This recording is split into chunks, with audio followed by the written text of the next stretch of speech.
Suatu hari di sebuah desa, ada anak SMA bernama Raka. Dari luar sih kelihatan biasa aja. Kaos oblong lusuh menempel di tubuhnya. Celana jeans belel jadi andalan. Dan rambutnya yang agak acak-acakan bikin dia makin terlihat cuek. Anak seumuran dia biasanya sibuk nongkrong atau main bola sore-sore. Tapi Raka punya sisi yang jarang orang tahu. Di balik sikap kalemnya, dia sebenarnya pewaris ilmu sakti dari kakeknya. Seorang pendekar tua yang dulu disegani banyak orang. Raka sendiri sebenarnya nggak pernah cerita soal itu ke siapapun. Dia lebih milih hidup sederhana dan nggak suka nyari masalah. Tapi diam-diam, banyak orang desa yang curiga kalau anak muda ini punya sesuatu yang beda. Raka sering nongkrong di warung kopi sama temennya, Andi. Mereka duduk di kursi kayu yang udah lapuk, sambil ngeliatin anak-anak main layangan di lapangan sebelah. "Ra, lo tuh kelihatan santai banget, tapi gue yakin lo nyimpen sesuatu," kata Andi sambil nyeruput kopi hitam. Raka nyengir tipis. Tangannya mainin gelas teh manisnya yang udah hampir habis. "Apaan sih, Di? Gue cuma anak SMA biasa yang pusing mikirin tugas sama ujian. Gak ada yang spesial dari gue." Andi nyenggol bahu Raka pelan. "Lo jangan bohong deh, gue pernah lihat lo waktu marah. Tangan lo kayak keluar hawa panas. Itu bukan hal biasa, bro." Raka mendengus pelan, berusaha nutupin kebenaran yang selalu dia simpan rapat. Hari-hari Raka berjalan monoton. Berangkat sekolah naik sepeda tua, pulang sore, dan malamnya sering bantu ibunya di rumah. Gak ada yang nyangka kalau tiap malam dia sebenarnya sering duduk di kamar, ngeliatin kitab tua peninggalan kakeknya. Kadang dia bisik-bisik sendiri, baca mantra yang bahkan dia nggak paham sepenuhnya. Tapi rasa penasaran itu nggak pernah hilang. Seolah ada yang manggil dari dalam dirinya. "Kakek, kenapa harus gue sih yang nerusin ini semua?" gumamnya sambil meraba sampul kitab yang udah sobek di beberapa bagian. Meski gitu, dia tetap berusaha hidup normal. Baginya, jadi remaja desa yang sederhana lebih nyaman daripada jadi pusat perhatian. Suatu sore, pas pulang sekolah, Raka dan Andi duduk di pinggir jalan, liatin langit yang mulai oranye. Angin semilir bawa bau tanah basah karena siang tadi hujan. "Ra, lu pernah kepikiran gak sih kalau suatu hari ada orang yang datang buat nguji lo?" tanya Andi tiba-tiba. Raka kaget, lalu menoleh dengan tatapan serius. "Maksud lo nguji gimana?" Andi ngelirik kanan kiri sebelum bisik. "Ya, kayak ada orang yang sengaja nyari lo, ngetes ilmu lo. Apa bener lo pewaris jurus sakti kakek lo itu?" Raka menarik napas panjang, lalu tertawa hambar. "Di, lo kebanyakan nonton film silat. Gue ini bukan siapa-siapa, sumpah." Tapi jauh di dalam hatinya, Raka tahu ucapan temennya itu bisa jadi kenyataan suatu hari nanti. Malamnya, Raka duduk di depan rumah sambil dengerin suara jangkrik. Bapaknya udah lama merantau, jadi dia cuma tinggal sama ibunya yang kerja jualan sayur di pasar. Ibu sering bilang, "Ra, jangan pernah sombong sama apa yang lo punya. Ilmu atau apapun itu harus dipakai buat kebaikan." Raka selalu ngangguk meski pura-pura nggak paham. Padahal kata-kata itu kayak ngena banget. Seolah ibunya tahu rahasia yang dia simpen. Raka ngeliat ke langit, ada bintang yang kelihatan terang. Dalam hati, dia ngerasa kayak ada beban besar yang nempel di pundaknya. Beban yang gak bisa dia hindarin. Dan dia sadar, cepat atau lambat, dia harus siapin diri. Malam itu desa mendadak rame. Orang-orang pada kumpul di lapangan kecil dekat balai desa. Suasananya agak tegang, karena kabar yang nyebar, katanya ada bos preman baru yang datang dari kota buat nguasain wilayah mereka. Namanya Bang Rambo, tubuhnya gede kayak binaragawan. Wajahnya serem, tatonya penuh di lengan, dan matanya merah kayak habis ngopi 10 gelas. Orang yang pernah ketemu bilang, dia nggak cuma jago berantem, tapi juga punya ilmu hitam yang bikin musuhnya takut sebelum sempat nyerang. Warga pada bisik-bisik, sebagian ketakutan, sebagian lagi berharap ada yang bisa ngelawan dia. Raka dan Andi nongkrong di pinggir, pura-pura santai, padahal kuping mereka fokus dengerin kabar itu. "Lo denger nggak, Rak? Katanya bos preman itu bakal bikin aturan baru. Semua pedagang harus bayar uang keamanan tiap minggu," ucap Andi pelan sambil ngunyah kacang rebus. Raka ngeliatin tanah nendang kerikil kecil ke depan. Kalau bener, berarti bakal nyusahin warga. Orang sini kan banyak yang hidupnya pas-pasan. Andi ngangguk setuju. Mukanya agak serius. Makanya bro, kalau ada orang kayak lo yang bisa ngelindungin desa, kenapa harus diem aja? Raka langsung nengok, tatapannya tajam tapi juga bingung. Gue nggak bisa asal turun tangan. Ilmu yang gue punya bukan buat pamer atau cari masalah. Gue takut malah jadi bumerang. Percakapan itu bikin Andi diem sesaat. Tapi dalam hati dia tahu, sahabatnya ini punya beban berat yang gak gampang dijalanin. Keesokan paginya, suasana pasar desa udah beda. Bang Rambo nongol sama anak buahnya, mukanya garang, suaranya keras, bikin semua orang terdiam. Dia ngedorong gerobak pedagang, lalu teriak, "Mulai hari ini, lo semua harus bayar kalau mau dagang tenang di sini. Gak mau bayar? Angkat kaki." Beberapa pedagang langsung ngeluarin uang dengan tangan gemeter, takut kalau ngelawan. Ada ibu-ibu warung kecil yang nekat nolak karena dagangannya sepi dan gak cukup buat makan sehari-hari. "Bang, saya gak punya uang lebih, tolong kasih waktu," ucapnya dengan suara lirih. Tapi bukannya dikasih kesempatan, Rambo malah mukul meja warung sampai pecah. Bikin semua orang kaget. Raka yang kebetulan ada di sana cuma bisa ngepalkan tangan. Matanya panas ngeliat kejadian itu. Andi yang ada di samping Raka langsung bisik, "Ra, lo gak bisa diem aja. Lo lihat sendiri kan gimana kasarnya orang itu. Kalau dibiarkan, orang desa bakal sengsara." Raka ngehela napas panjang. Wajahnya kelihatan nahan emosi. "Gue tahu, tapi sekali gue turun tangan, artinya gue buka semua hal yang selama ini gue sembunyiin. Apa lo pikir orang-orang siap nerima itu?" Andi nyengir getir. "Mungkin gak semua orang siap, tapi desa butuh lo sekarang. Kalau bukan lo, siapa lagi?" Kata-kata itu nusuk banget di hati Raka. Dia tahu temennya bener, tapi dia juga sadar kalau sekali dia maju, gak ada jalan balik lagi. Semua orang bakal tahu siapa dia sebenarnya. Hari-hari setelah kejadian itu makin mencekam. Anak buah Rambo sering muter-muter di desa kayak patroli.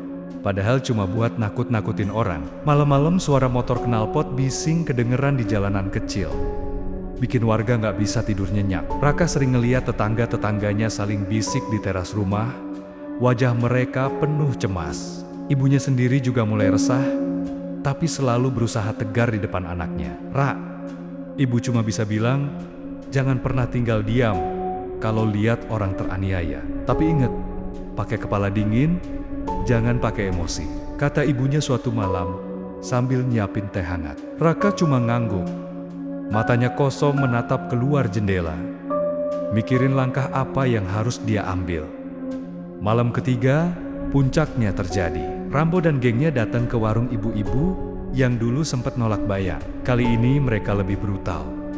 Bahkan ada yang nekat ngebanting kursi sampai hancur. Ibu itu nangis, minta ampun, tapi Rambo tetap maksa. Suasana jadi kacau.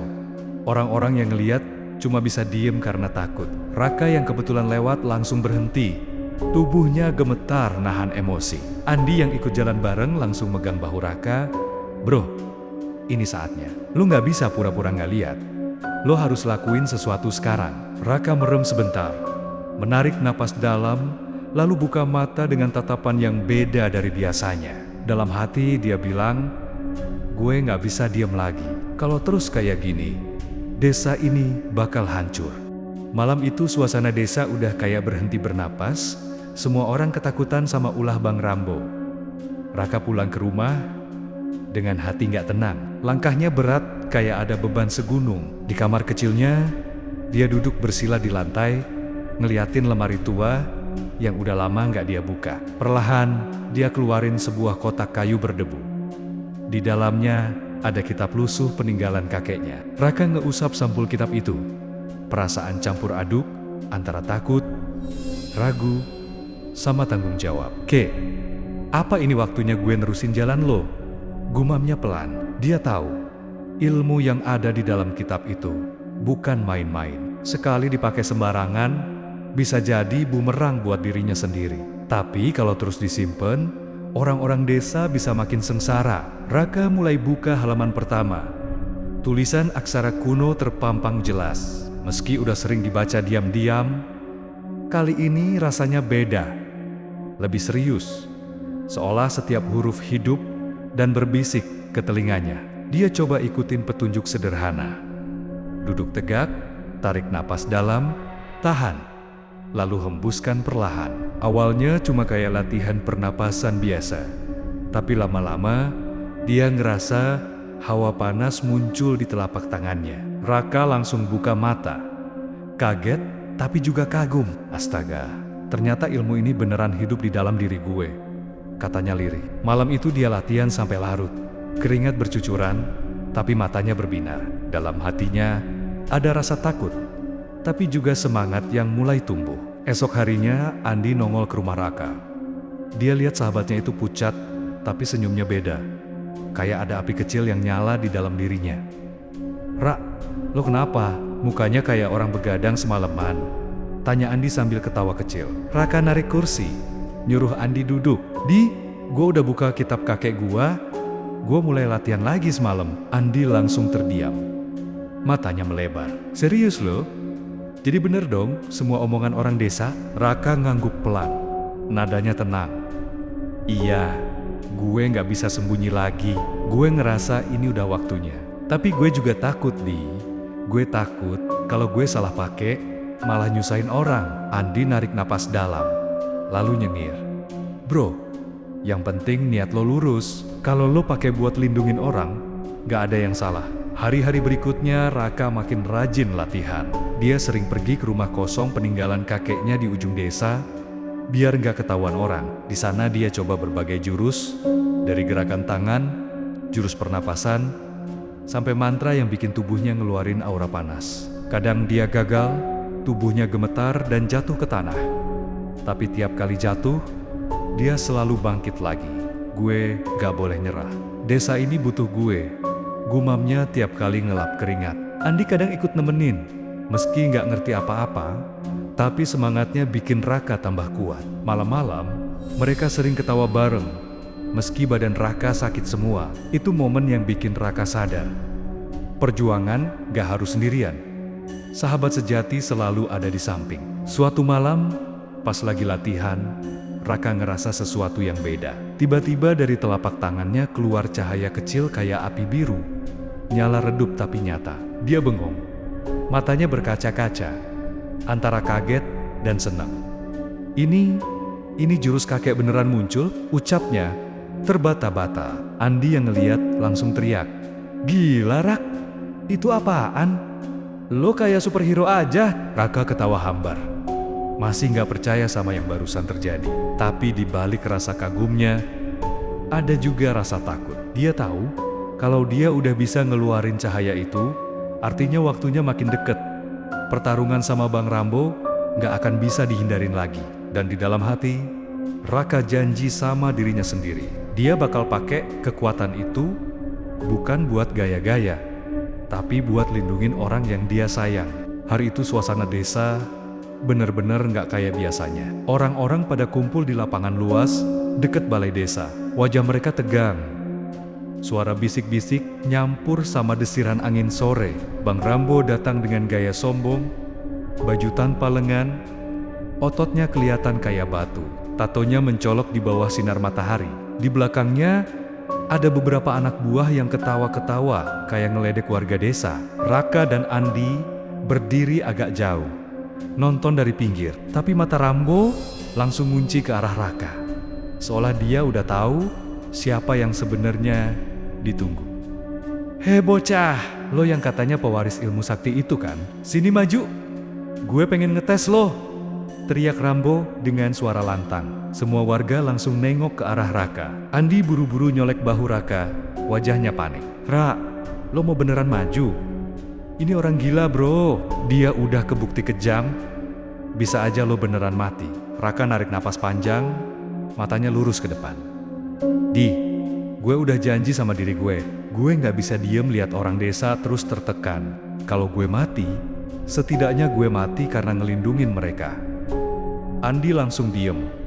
Meski wajahnya penuh rasa takut, dalam hatinya dia bangga, tapi juga ngeri. Warga sekitar ada yang bisik-bisik, masa sih bocah itu berani lawan Rambo? Gak mungkin lah, tubuhnya aja kurus begitu. Tapi ada juga yang berdoa diam-diam, berharap keajaiban muncul. Raka maju ke tengah lapangan, kaos oblongnya udah basah sama keringat, tapi auranya kelihatan beda. Dia berdiri tegak, tatapan matanya tenang tapi tajam. Rambo ketawa keras, suaranya kayak bikin tanah bergetar. Hahaha, anak ingusan sok jago. Gue kasih lo satu kesempatan. Kalau lo bisa bikin gue goyah, gue bakal cabut dari desa ini. Tapi kalau lo kalah, jangan harap lo atau orang sini bisa hidup tenang. Raka cuma jawab singkat, gue gak mau cari ribut bang. Tapi kalau lo nyakitin orang lagi, gue bakal lawan sampai akhir. Warga makin deg-degan. Suasana kayak nonton duel hidup mati. Rambo gak pakai basa-basi, dia langsung maju dengan pukulan keras ke arah Raka. Anginnya aja udah kayak palu gede ngehantam, bikin debu di lapangan naik. Tapi Raka yang udah latihan berhari-hari langsung ngatur napas, tubuhnya bergerak gesit, dan dengan jurus lembu sekilan, pukulan itu gak kena sama sekali. Warga kaget, ada yang teriak, astaga, bocah itu bisa ngindarin pukulannya.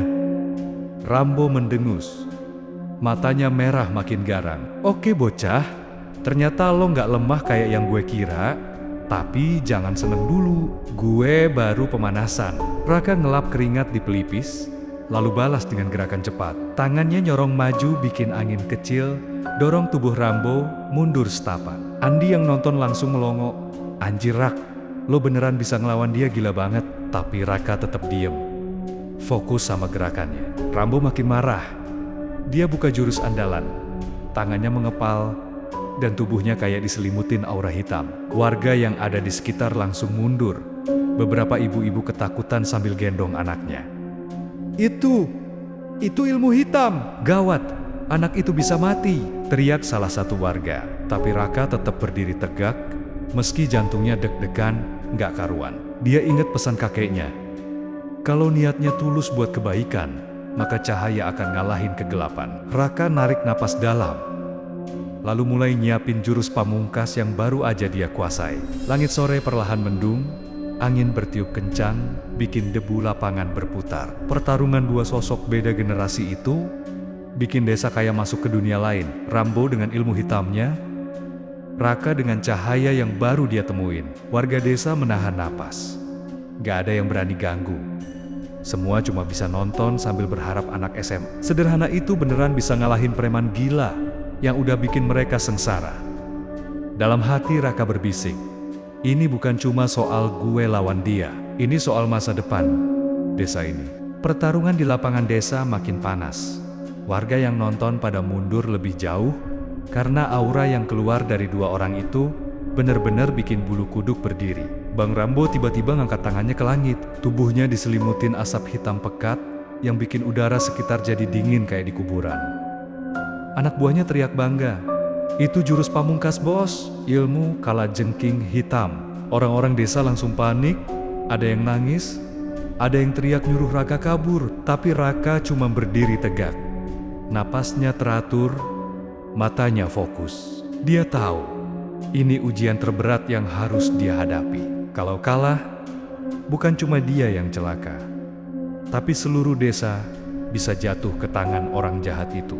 Andi yang nonton dari pinggir lapangan udah gemeter, tangannya ngepal sendiri. Rak, hati-hati bro, gue tahu lo kuat, tapi ini kelihatan gila banget, teriaknya dengan suara parau. Raka sempat nengok sebentar, lalu ngasih senyum tipis ke sahabatnya. Tenang Di, gue gak akan jatuh sebelum coba semua yang udah kakek gue ajarin. Setelah itu Raka duduk setengah jongkok, tangannya rapat di depan dada, lalu pelan-pelan dia buka telapak tangannya. Dari situ muncul cahaya biru kecil, makin lama makin terang, sampai kayak api suci yang gak bisa padam. Warga yang tadinya panik mulai diem, terpukau sama pemandangan itu. Beberapa orang bisik, itu ilmu peninggalan leluhur. Cahaya murni yang katanya cuma muncul kalau niat pemiliknya tulus. Bang Rambo makin marah lihat cahaya itu. Hah, "Bocah sok suci! Lo pikir cahaya bisa ngalahin kegelapan?" Dia teriak sambil melempar serangan.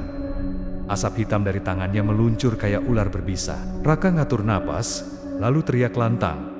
"Ilmu cahaya Nusantara." Cahaya biru di tangannya berubah jadi semburan terang yang nyorot ke arah Rambo. Duar. Benturan dua kekuatan itu bikin tanah bergetar, pohon-pohon di sekitar lapangan ikut goyang. Bahkan beberapa genteng rumah warga sampai jatuh. Warga pada teriak ketakutan. Tapi mata mereka nggak bisa lepas dari pertarungan dua kekuatan yang saling nabrak itu. Asap hitam dan cahaya biru saling dorong di udara. Kayak ada pertempuran besar yang gak kelihatan oleh mata biasa. Rambo berusaha keras. Urat di tangannya kelihatan menonjol. Keringat bercucuran, tapi dia tetap maksa ngeluarin seluruh tenaganya. Sementara Raka, meski tubuhnya gemetar dan wajahnya pucat, dia tetap fokus. Bibirnya komat kamit baca mantra yang dulu kakeknya ajarin. Dengan niat tulus untuk melindungi. "Gue serahin semua ini," bisiknya lirih. Perlahan, cahaya biru makin kuat, makin gede, dan mulai ngedorong balik asap hitam Rambo. Warga mulai bersorak, ada harapan muncul di wajah mereka. Andi sampai nangis lihat sahabatnya itu. "Lo pasti bisa bro, lo nggak sendirian. Semua orang di desa ini ada di belakang lo," teriaknya sekenceng mungkin. Kata-kata itu kayak nambahin tenaga buat Raka. Cahaya di tangannya makin terang, sampai bikin orang harus nutup mata. Bang Rambo yang awalnya yakin bakal menang, sekarang mulai goyah. Tubuhnya mundur beberapa langkah. Matanya melotot gak percaya. "Gak mungkin, ilmu hitam gue gak mungkin kalah sama cahaya remaja ingusan kayak lo," teriaknya penuh amarah. Tapi cahaya itu udah keburu nyelimutin tubuhnya, bikin dia terhuyung dan akhirnya jatuh berlutut ke tanah. Warga desa pada heboh. Sebagian langsung sujud syukur, sebagian lagi tepuk tangan sambil teriak nama Raka. Suasana berubah dari ketakutan jadi penuh harapan. Tapi Raka nggak langsung seneng.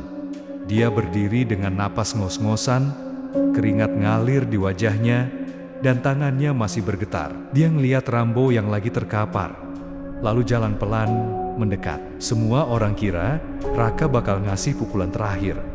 Tapi ternyata enggak. Raka cuma berdiri di depan Rambo, lalu bilang dengan suara berat, "Bang, hidup ini bukan buat nakutin orang. Kekuatan tuh seharusnya dipakai buat jaga, bukan buat ngancurin." Kata-kata itu bikin suasana hening sejenak. Bahkan anak buah Rambo gak bisa ngomong apa-apa. Lapangan desa masih penuh sama warga yang gak berhenti ngeliatin Raka dan Bang Rambo.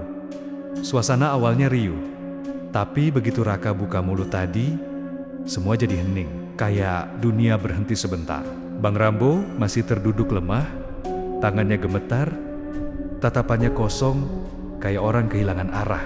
Anak buahnya yang tadinya garang, sekarang malah ketakutan. Sebagian lari bubar, sebagian lagi cuma bisa berdiri bingung. Raka ngelihat mereka satu-satu, lalu bilang dengan suara tenang, "Lo semua punya pilihan, mau terus jadi budak ketakutan, atau balik jadi orang normal yang hidup damai." Kata-kata itu bikin beberapa dari mereka nangis, seolah sadar selama ini cuma ikut jalan yang salah. Warga desa mulai berani maju, ngumpul di belakang Raka, tanda mereka nggak takut lagi. Andi langsung lari ke tengah lapangan, nyamperin sahabatnya yang udah ngos-ngosan. Dia peluk Raka erat, matanya berkaca-kaca. "Ra, lo gila bener. Gue kira lo gak bakal balik hidup, tapi lo buktiin kalau lo lebih kuat dari yang gue bayangin." Raka ketawa kecil, meski suaranya serak. "Gue juga kira gue bakal tumbang, tapi entah kenapa, gue ngerasa ada yang dorong gue buat tetap berdiri. Kayak semua doa, orang-orang desa ini jadi tenaga tambahan." Andi angguk-angguk, wajahnya serius. "Itu karena niat lo tulus bro. Lo gak mikirin diri sendiri, lo mikirin semua orang di sini." Makanya cahaya itu muncul. Percakapan dua sahabat itu bikin warga yang dengar jadi makin kagum. Bang Rambo akhirnya berusaha berdiri, tubuhnya masih goyah. Dia nengok ke arah Raka. Matanya penuh rasa malu bercampur marah. Tapi kali ini suaranya nggak segarang tadi. Lebih lirih, "Kenapa lo nggak habisin gue aja? lo punya kesempatan buat jadi pahlawan dengan ngalahin gue sampai habis. Raka balas tatapan itu dengan tenang. Karena gue bukan lo. Gue gak perlu nurunin diri gue jadi orang kejam buat dianggap kuat. Justru ngasih kesempatan orang buat berubah, itu bukti kalau gue bener-bener lebih kuat. Kalimat itu kayak tamparan keras buat Rambo. Bibirnya bergetar, tapi nggak ada kata yang keluar. Warga yang denger pada terdiam, sadar kalau anak SMA biasa bisa ngomong sebijak itu. Suasana lapangan perlahan mencair. Beberapa warga mulai ngurusin ibu-ibu warung yang tadi sempat ditindas. Anak-anak kecil keluar dari balik rumah, neriakin nama Raka. Kayak dia jadi pahlawan super, tapi Raka sendiri tetap kalem. Dia nggak nunjukin muka jumawa. Dia malah balik ke ibunya yang udah nunggu dengan mata berkaca-kaca di pinggir lapangan. Ibunya langsung rangkul dia erat-erat. "Nak, ibu bangga sama kamu. Tapi ingat, jangan pernah ngerasa tinggi hati. Ilmu yang kamu punya itu titipan. Dan titipan harus dijaga dengan kerendahan hati." Raka cuma bisa ngangguk sambil nahan air mata. Kata-kata ibunya nusuk banget di hati. Malam harinya, setelah semua tenang, Raka duduk di depan rumah bareng Andi. Mereka ngeliatin bintang yang bersinar terang di langit. Angin malam berhembus sejuk. Andi nyengir sambil nyeletuk. "Ra, lo sadar gak sih? Sekarang lo jadi legenda hidup di desa ini. Orang-orang bakal cerita tentang lo sampai puluhan tahun ke depan." Raka ketawa kecil. "Gue gak peduli soal itu, Di. Gue cuma pengen orang-orang bisa hidup tenang, tanpa ketakutan. Kalau itu bisa tercapai, berarti gue udah cukup." Andi tepuk bahu sahabatnya. "Lo emang beda, bro. Gue salut sama lo." Dua sahabat itu terdiam sejenak, menikmati malam yang tenang setelah badai besar. Sejak hari itu, desa berubah drastis. Gak ada lagi suara knalpot bising tengah malam. Gak ada lagi pungutan liar di pasar. Dan gak ada lagi wajah-wajah ketakutan di setiap rumah. Orang-orang mulai percaya kalau kebaikan selalu bisa ngalahin kejahatan, selama ada yang berani berdiri di depan. Raka kembali ke kehidupannya yang sederhana. Sekolah, bantu ibunya, nongkrong sama Andi di warung kopi. Tapi semua orang tahu, di balik senyum cuek dan kaos oblong lusuhnya, ada kekuatan besar yang sewaktu-waktu bisa muncul kalau desa ini terancam. Dan pelajaran yang paling kerasa, kekuatan sejati bukan ada di otot atau jurus pamungkas, tapi ada di hati yang tulus buat lindungin orang lain.